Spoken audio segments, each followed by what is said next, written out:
Let's take a look at reasonable affirmative actions. If underutilization of women and persons of color exists, which affirmative actions are warranted? Reasonable actions include identifying goals for improvement in utilization of women and minorities and timetables for achieving those goals. EEOC guidelines counsel that goals should take into account the effects of past discrimination, the need for prompt improvement, the availability of qualified or qualifiable candidates, and the number of employment opportunities likely to be available. In essence, the more severe the problem of underutilization and the more opportunity there is to remedy it, the more ambitious an employer's goals should be. Under DOL regulations, federal government contractors must establish placement goals for all job groups with underutilization of women or people of color at least equal to the availability of women and minorities for those job groups. Unless there are substantial differences in utilization rates for a particular minority group, contractors are generally required to establish a single goal for minority placement in each job group where underutilization is noted.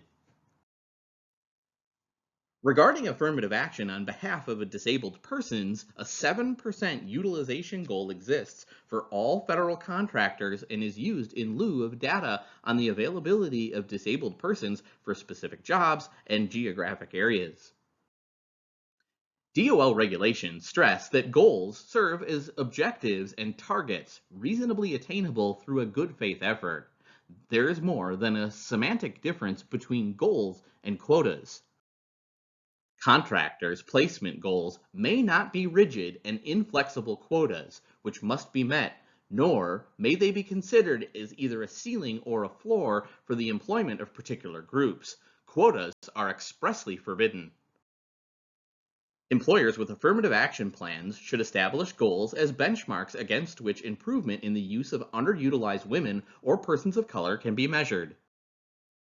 A sincere, good faith effort to improve the utilization of women and persons of color is called for rather than mindless adherence to numerical goals. At its best, affirmative action involves a creative effort to solve problems and to go beyond the minimum requirements of the law in extending equal employment opportunity. No finite set of measures constitutes reasonable affirmative actions. The measures that are instituted should correspond to the particular problems identified through self-analysis. Given that non-discriminatory recruitment is central to the cause of equal employment, affirmative action plans often emphasize measures taken to improve recruitment.